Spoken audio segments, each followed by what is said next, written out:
मैं सभी युवा उद्यमियों से कहना चाहूंगा, या ओडीओपी के अंतर्गत या विश्वकर्मा श्रम सम्मान के अंतर्गत जो युवा या जो भी उद्यमी उत्तर प्रदेश में निवेश करना चाहता है, उन सब से मैं कहना चाहूंगा कि धैर्य के साथ अपने निवेश को आगे बढ़ाएं। सरकार का सिंगल विंडो सिस्टम उनकी मदद करेगा, निवेश सारथी उनकी मदद करेगा। अगर कहीं पर कोई बेईमानी करता है, आप उसकी एक कंप्लेंट केवल मुझे कर दीजिए। भ्रष्टाचार जो घुन की तरह व्यवस्था को खोखला कर रहा है, इस पर बड़े प्रहार की तैयारी के साथ सरकार कार्य करने जा रही है।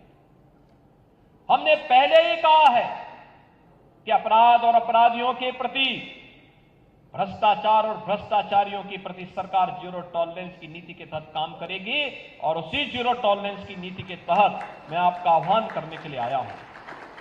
अगर कोई आपसे कहता है कि लोन दिलाने के नाम पे हम आप पैसा दीजिए, हम पैसा दिलाएंगे, कतई विश्वास मत करिए। सरकार के पोर्टल पर जाइए।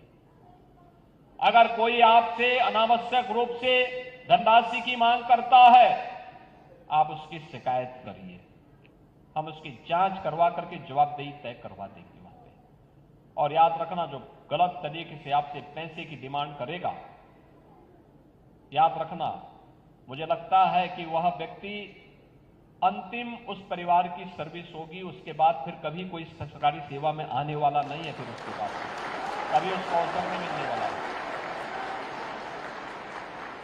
इतनी बड़ी कार्रवाई कर देंगे कि वह एक नजीर बन जाएगी। और बहनों और भाइयों, ये घुन को समाप्त करने की आवश्यकता है, सख्ती के साथ इससे लड़ने की आवश्यकता है। और ये तभी हो सकता है जब समाज सरकार के साथ खड़े होकर के इससे लड़ने के जज्बे के साथ तैयार हो सके। आपका विकास आपके लिए है, आने वाली पीढ़ी के लिए है, उसका कोई विकल्प नहीं हो सकता। हमें ऐसा अवसर वहां पे प्रदान करना चाहिए, ऐसे अवसर सृजित करने चाहिए आने वाली पीढ़ी के लिए। आपके द्वारा तैयार किया गया वातावरण एक स्मरणीय बन जाए, आपके प्रति उनके मन में स्वतः श्रद्धा का भाव पैदा हो जाए।